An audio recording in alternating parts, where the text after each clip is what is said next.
Whit Weeks, in his own words, on his recovery from that leg injury. It's next. Locked on LSU. Here we go.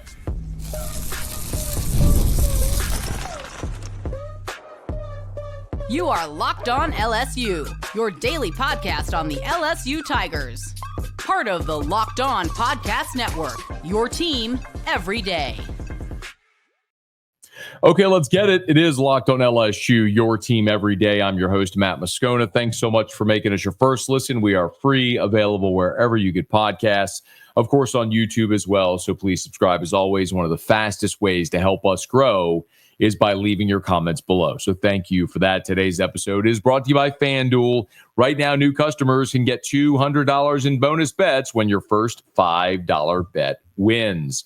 LSU is steamrolling toward the start of the 2025 football season. I know we are staring straight in the face of Super Regional Baseball this weekend at the Box, which I'm going to get to, and another player has entered the transfer portal. But we do have some football to cover on this episode. In particular, when Whit Weeks gives an interview, we're going to listen. The last time we saw Whit Weeks, of course, was in the Texas Bowl against Baylor. That goal line defensive play where, unfortunately, we saw Whit Weeks' ankle turn in a way it shouldn't. He was carted off the field. He was very present at spring football. He just wasn't participating as he was recovering from that injury. Well, on Wednesday of this week, Whit Weeks was a guest on Off the Bench with former Tigers Jacob Hester and Matt Flynn on 104.5 ESPN Radio in Baton Rouge. And in his own words, here's Whit Weeks giving the update. I mean, me personally, coming off of injury, we just got cleared last week. So my first workout back with the team was this past Monday. We have our first team run today and a little player ran practice this afternoon. So I'm looking forward to that. I mean, me personally, coming off of injury. How about it? Whit Weeks said he has been cleared.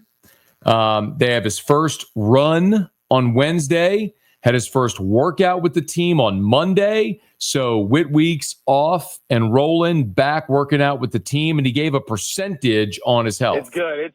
We're getting there. I would say I'm about 95% right now. Like I'm cleared for all football activity. I've been doing everything, but I just got to get that last little step back.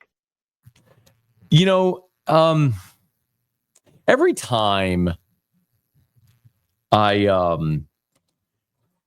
go watch the team, and I went as often as I could when they allowed for spring drills, Whit was out there, and Harold Perkins was out there, and Jacobian Guillory was out there. But I'm guilty, like I think everybody is, of being lured by the shiny new thing. I think that's true in everything. I mean, you could be a kid on Christmas morning with an abundant lifestyle and tons of toys and everything you could ever possibly want, but you'll run to the Christmas tree to find the shiny new thing. And that's true whenever we get to watch football practice as well. I mean, I've told you this story before, and shout out to the everydayers who've heard me say this, but you know, every year in fall camp, and it used to be that they would have in fall camp, they'd have a freshman practice and then a varsity practice for the first few days anyway. And it was just to get the freshmen acclimated before they had all the pressure of the veterans there with them. And I'd go out there every year on the first practice, and I would look at the freshmen who were like, okay, who's different? Because you hear about these guys in recruiting all the time, right?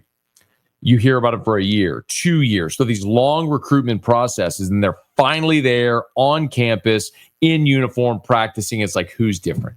Patrick Peterson was just different. Looked like a linebacker playing corner as a true freshman. Terrence Tolliver, 6'6", was just different as a receiver. And sometimes it's guys that who didn't pan out. You know, Corey Thompson was a safety who had a really good career, just had a lot of injuries. One that I always point out is Shamari Clemens, a linebacker out of West Monroe, wore number 17. You went out there and you're like, who is that pterodactyl out there playing linebacker? Well, sometimes physically guys pop, but you're drawn to the newness. And that was true in this spring as well.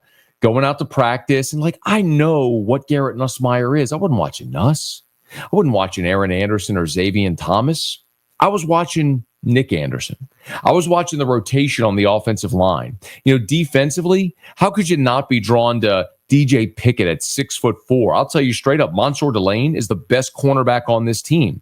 You know, as bad as LSU was at safety a season ago, and we've been through all the PFF numbers, to Marcus Cooley back there, the transfer was gravitating that way. All the defensive ends, Patrick Payton, Jack Pyburn, Jamari Butler, like that's where your attention went, not what you knew or wasn't there. And as encouraging as it was watching all the talent at every level of that defense, you forget, like, Whit Weeks wasn't out there. Harold Perkins wasn't out there. Jacobian Guillory wasn't out there. And that's something Whit said he noticed because he got to sit and watch practice, not be in it. You see this sometimes, like with quarterbacks.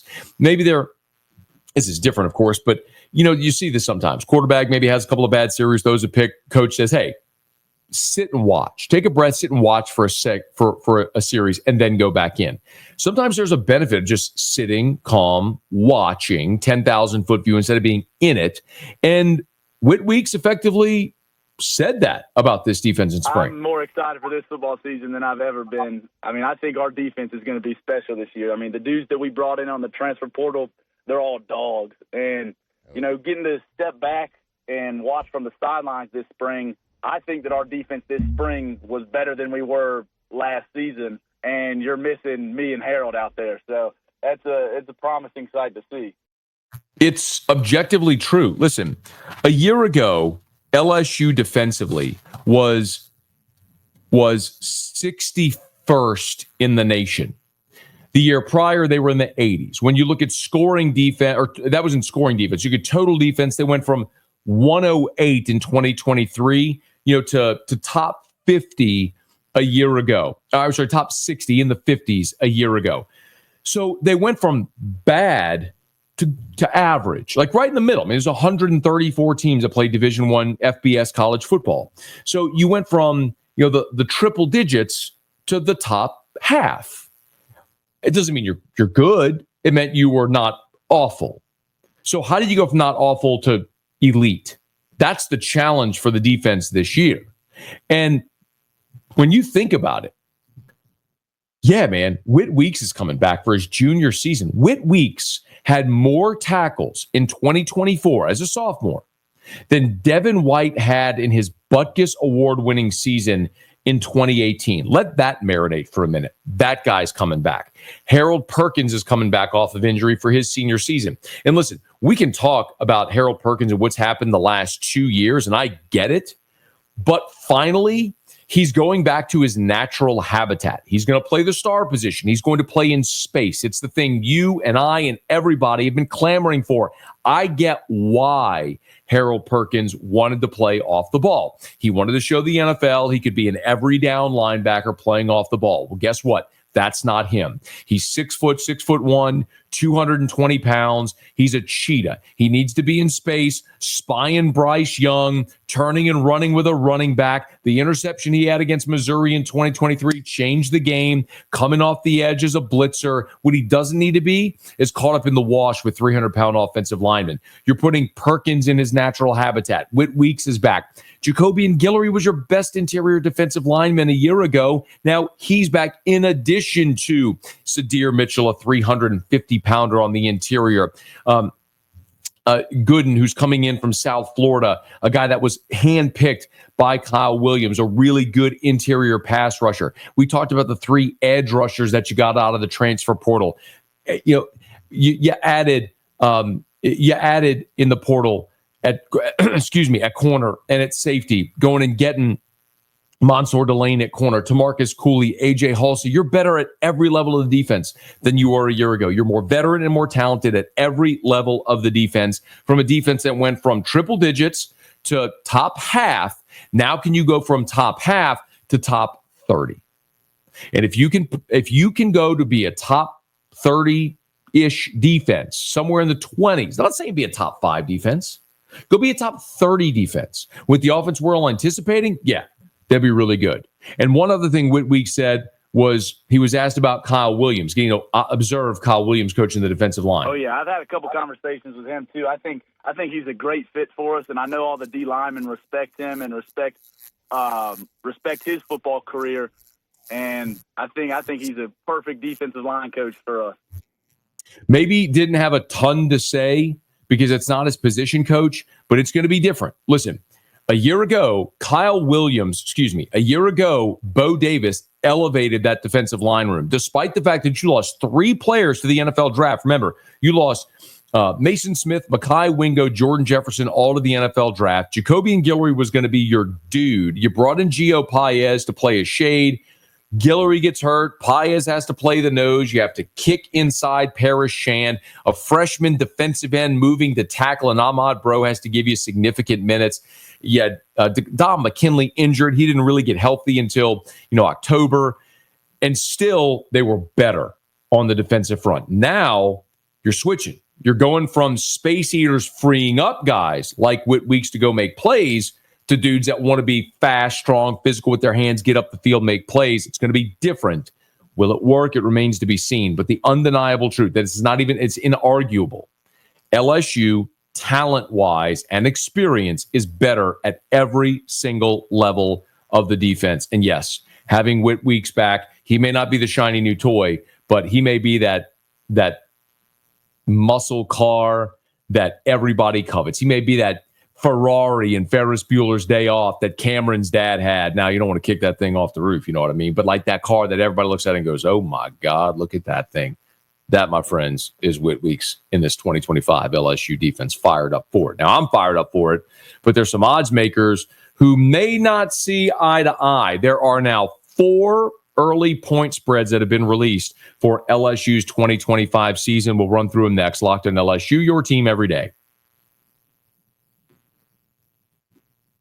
The NBA playoffs are in full swing, and every night delivers highlight-worthy performances, major momentum shifts, and can't-miss moments. Whether it's a game-winning shot or a breakout player, there's never been a better time to get in on the action. FanDuel makes it easy to stay in the game before tip-off and live. With player props, performance trends, and same-game parlays, fans have more ways than ever to play smart and win big. The NBA Finals are about to tip off, y'all. It is the OKC Thunder, the Indiana Pacers. Do you think SGA gets it done? You can bet on it. By the way, you got super regional action this weekend, the College World Series right around the bend. You want to bet on all of it, you can do it right now at FanDuel. And if you're new to FanDuel, it's the perfect time to sign up. Head to FanDuel.com and place your first $5 bet. If it wins, you'll get $200 in bonus bets. Make every moment more with FanDuel, official sports betting partner of the NBA. So we've known for a little while now that LSU is a 2.5-point underdog in the season opener at Clemson. Now, I'm good with that. LSU's lost 5 straight openers. History's not on their side. Clemson is returning Cade Klubnik, their 5th-year senior starting quarterback. Clemson was a playoff team a year ago. I understand they're at home at night. Dabo's won a couple of national championships. There's a lot of check marks in Clemson's on Clemson's side of the ledger. By the way, generally speaking, you get 2.5, 3 points for a home game. That goes to say that if this were a neutral site game, it would be a pick'em. If LSU were at home, LSU would be a 3-point favorite in this ball game. So it makes sense that Clemson is a slight favorite at home, but it's a virtual coin flip, but we knew that.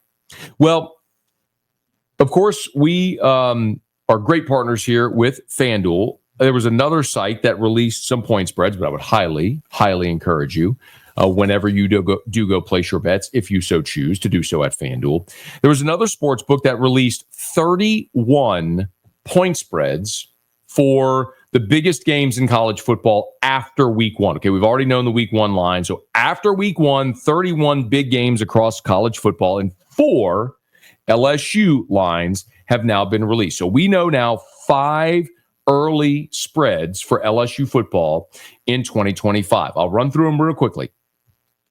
LSU, 7-point home favorite against Florida. LSU, a 2.5-point underdog at Ole Miss. LSU, a 4.5-point favorite at home against Texas A&M.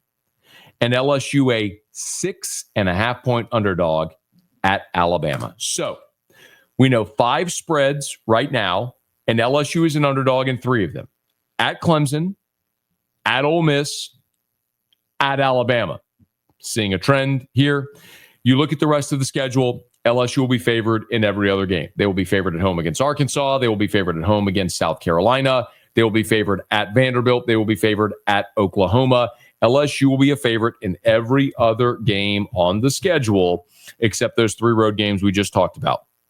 Clemson, Ole Miss, and Bama. And by the way, if LSU has a strong start to the season, don't be surprised if by the end of September when they go to Oxford, if LSU's not a favorite against Ole Miss. Because I tell you this all the time.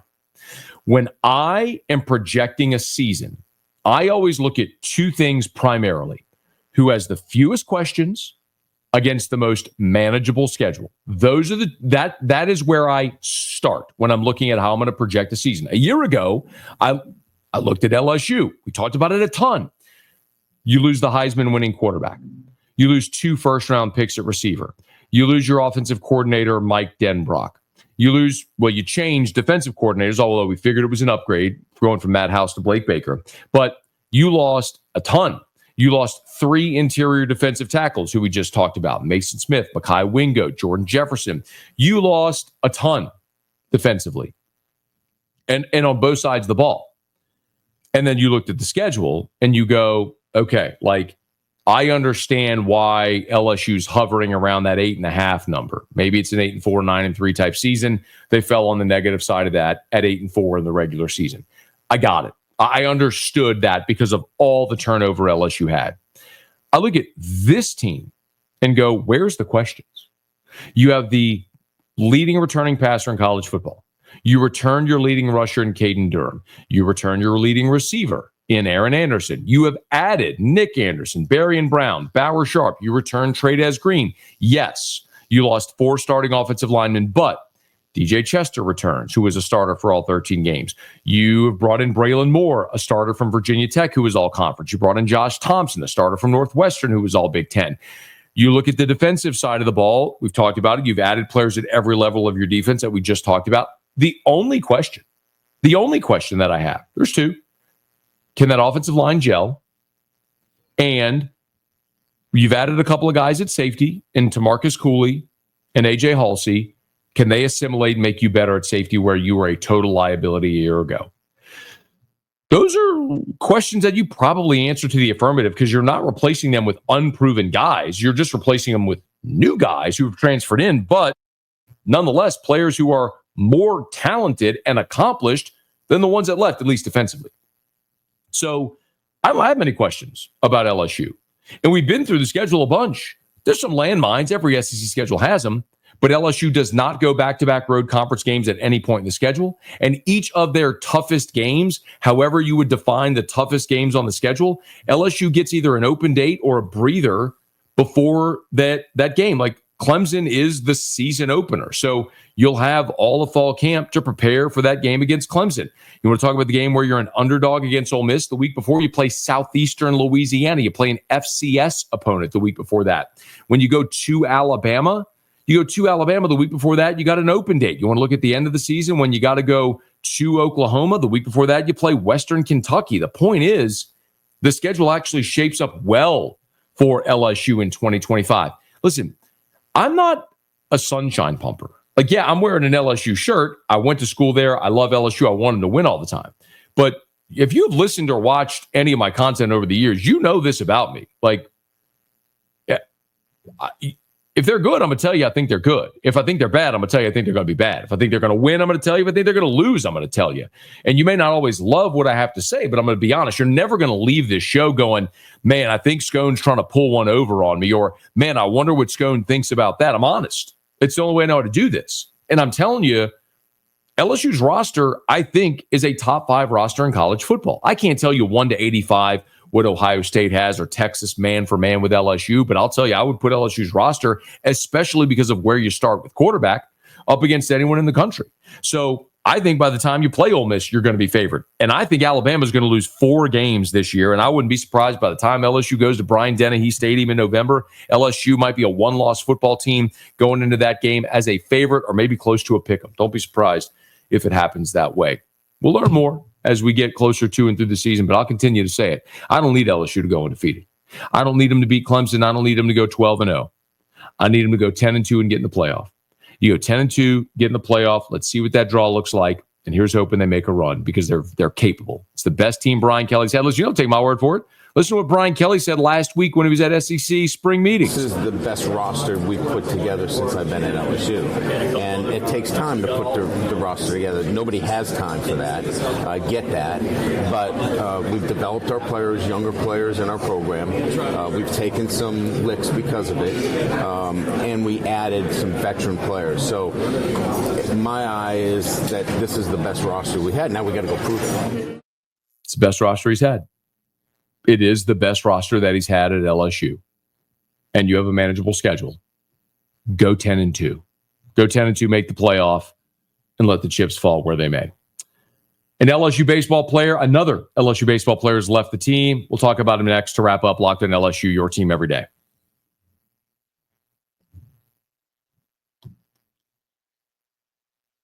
One year ago, Chandler Dorsey was the closer at South Florida. Coach got fired. He enters the transfer portal and lands at LSU.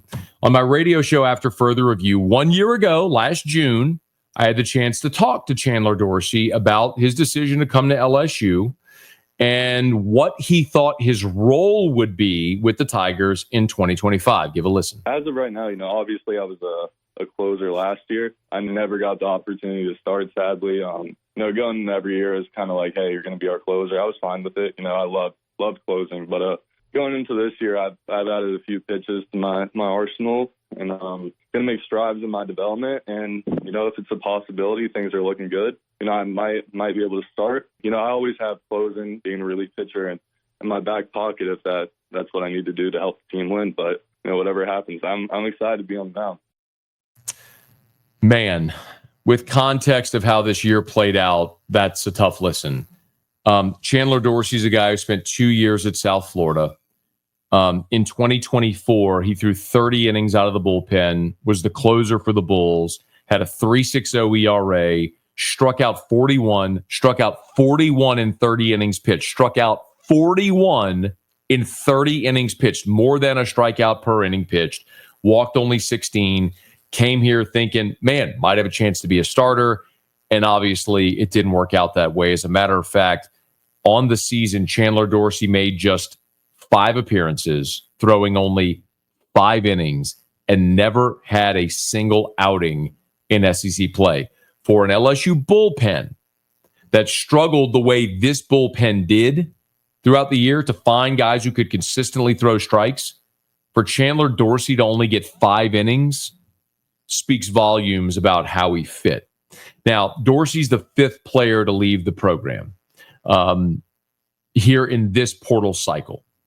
And I think that's okay. We've seen David Hogg enter the portal. Dylan Thompson entered the portal. Blaze Priester is leaving the program as well. Ryan Costello is the other, and now Dorsey's the 5th. And I can't help but look at this and wonder, does Jay start to alter his portal strategy? Let me tell you what I mean. LSU went last year and signed double-digit players out of the portal. And some of them have made, obviously, a gigantic difference. Daniel Dickinson's been your everyday second baseman. Chris Stanfield's been your everyday center fielder. Anthony Ianson has become a dominant pitcher, 3rd in the country in strikeouts, a legit number 2. He'd be an ace anywhere else where Cade Anderson wasn't in front of him. You've had guys in the portal this year who have made a big difference. Zach Cowan has been one of your best guys out of the bullpen all season, the recent struggles notwithstanding. But guys like Chandler Dorsey and Dalton Beck and Eddie Yaman and Connor Benj, there's a long list of marginal portal takes that LSU had that haven't contributed. And my feeling is, I wonder if maybe moving forward, instead of signing volume with marginal portal ads, you don't take that money and allocate it towards signing superstars. Look, the one guy in the portal LSU wanted a year ago was Gavin Keelan. He was the shortstop at Louisville, and everybody wanted him, including LSU. They recruited him hard. And Gavin Keelan ended up this year at Tennessee as their starting shortstop and one of the best players, not only in the SEC, one of the best players in all of college baseball. Gavin Keelan started at shortstop for Tennessee this year, and his numbers were fantastic for the season. He ends up with a 363 batting average and hit 15 homers. He slugged .686, and his on-base percentage was .443. He was awesome. That is a program changer. Like Tommy White was a program changer. And my point is, instead of signing a couple of key guys and a whole bunch of maybes, take the money you allocated for those whole bunch of maybes and dump them into the impact guys. Give me 4 or 5 key impact dudes that are absolutely going to affect your program and see where you are. Because the bottom line is this. I know there's 2 guys, LSU. If they enter the portal, LSU is going to be in after. And it's going to be an LSU, Tennessee, Texas A&M battle. It's going to be Ace Reese, the third baseman from Mississippi State, and Sawyer Stroh-Snyder, the center fielder from TCU, who we've talked about. And there will be others. There'll be pitchers, and there'll be other guys LSU goes after. But those are the names to file away. And you're going to have a heavy lift against those programs I just mentioned. So you got to be willing to spend, and maybe that means taking fewer of the marginal guys. As this portal cycle rolls along, we'll be talking about it right here on Locked On LSU. So thanks so much for making us your first listen every single day. For your second listen, go check out The Portal Show. Find The Portal on YouTube or wherever you listen to podcasts. If you're on podcast, please subscribe on your favorite podcast app. Rate us, leave a review. If you're on YouTube, smash that like button, subscribe to the channel, hit the bell so you're notified whenever we post a new video, and let a friend know that if they love the Tigers, we got you right here for Locked On LSU. It's Locked On LSU, your team every day.